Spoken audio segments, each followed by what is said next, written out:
So ngayon guys, no, may naalala akong lulutuin. Kasi kung may nakakaalam dyan sa may Area G, may kinakainan kami dyan na Only Wings. Tapos, ang flavor niya, salted egg. Hindi naman na bago yun, pero literal na may itlog na pula yun.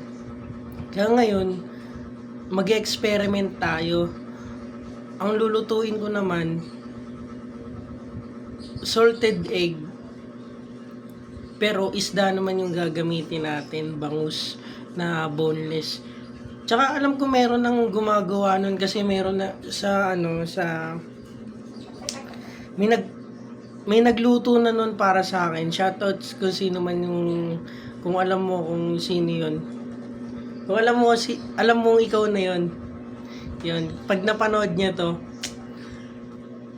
kumuha lang din ako ng idea sa kanya. Sa kanya yung isda, pero yung salted egg na tikman ko na. Parang yet, panoorin nyo na lang.